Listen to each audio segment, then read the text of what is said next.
아침 하나님과 함께 누리는 하늘의 양식 오늘 만나. 이전에 우리 하나님의 전의 방을 맡은 제사장 엘리야십이 도비야와 연락이 있었으므로 도비야를 위하여 한 큰 방을 만들었으니 그 방은 원래 소재물과 유향과 그릇과 또 레위 사람들과 노래하는 자들과 문지기들에게 11조로 주는 곡물과 새 포도주와 기름과 또 제사장들에게 주는 거제물을 두는 곳이라. 그때에는 내가 예루살렘에 있지 아니하였느니라. 바벨론 왕 아닥사스다 32년에 내가 왕에게 나아갔다가 며칠 후에 왕에게 말미를 청하고 예루살렘에 이르러서야 엘리야십이 도비야를 위하여 하나님의 전뜰에 방을 만든 악한 일을 한지라. 내가 심히 근심하여 도비야의 세간을 그 방 밖으로 다 내어 던지고 명령하여 그 방을 정결하게 하고 하나님의 전의 그릇과 소재물과 유향을 다시 그리로 들여놓았느니라. 성벽 봉헌식을 마친 뒤 어제 본문이었던 13장 초반부에서 이스라엘 백성들은 모세의 율법책을 낭독합니다. 성벽이 세워졌다고 해서 이스라엘 신앙 공동체가 회복되었다고는 할 수 없습니다. 왜냐하면 진정한 회복은 말씀의 회복으로부터 시작되기 때문이죠. 그래서 이스라엘 공동체는 율법책을 읽다가 암몬과 모압 사람은 영원히 하나님의 백성의 총회에 들어오지 못한다는 사실을 발견합니다. 하지만 고향으로 돌아온 이스라엘 백성들은 이 말씀을 알지 못해서 모압과 암몬 출신의 이방인들과 함께 거주할 뿐만 아니라 상당한 친밀한 유대관계를 형성하고 있었습니다.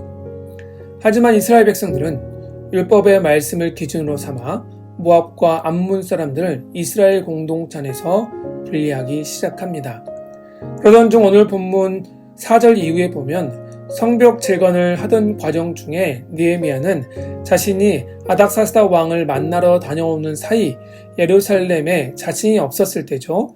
제사장 엘리야십이 하나님의 전 안에 암몬 사람 도비야를 위한 방을 만들어놨다는 사실을 알게 됩니다. 느헤미야는 7절에서 이 일을 악한 일이라고 말합니다. 원래 그 방은 성전 안에서 사용하던 소재물과 성전 기물들, 예물을 보관하는 방이었는데 제사장 엘리야십이 자신과 친분이 있었던 암몬 사람 도비야에게 그 방을 내어주었던 것이죠.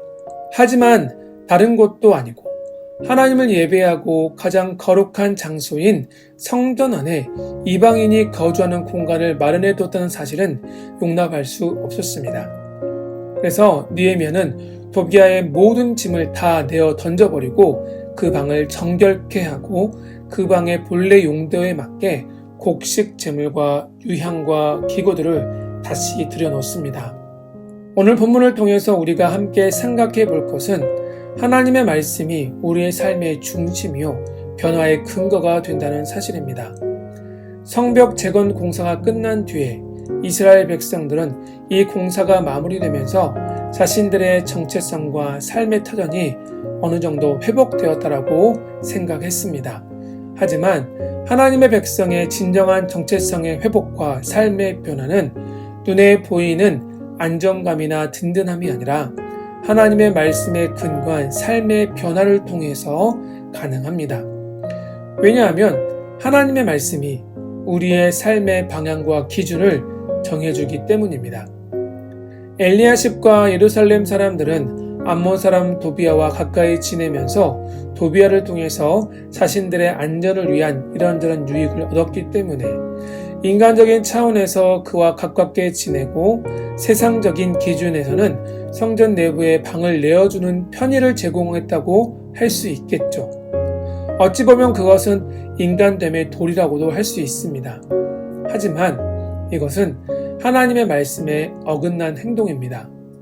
하나님의 말씀을 알지 못했던 때에는 그 사실이 하나님 보시기에 악한 일이라는 사실을 알지 못했다지만 말씀을 통해서 그것이 악한 일이라는 사실을 깨달았다면 그것을 과감하게 제거해야 합니다.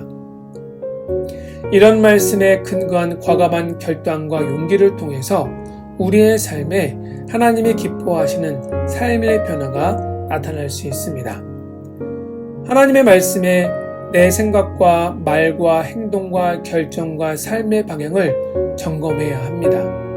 이스라엘 귀한 공동체가 하나님의 말씀을 알지 못해서 하나님 앞에 악한 일을 범했고 그것이 하나님 보시기에 악한 일인지 알지 못해서 여전히 자신들 가운데 악을 남겨두었던 것을 기억하면서 혹시 우리 삶에도 이런 모습이 있지는 않는지 말씀으로 우리의 삶을 점검해 볼 수 있기를 소망합니다.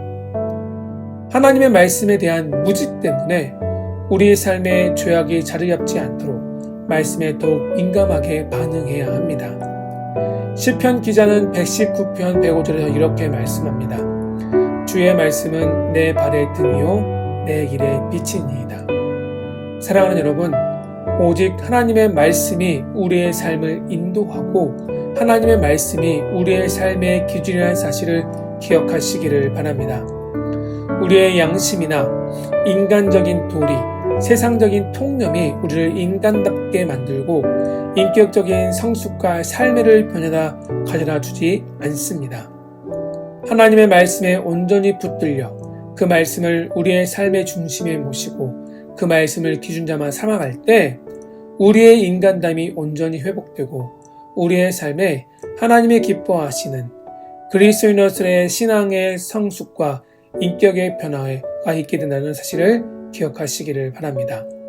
오늘 하루 하나님이 우리에게 들려주시는 생명의 말씀을 굳게 붙잡고 살아가는 저와 여러분의 삶이 되기를 주의 이름으로 축원합니다.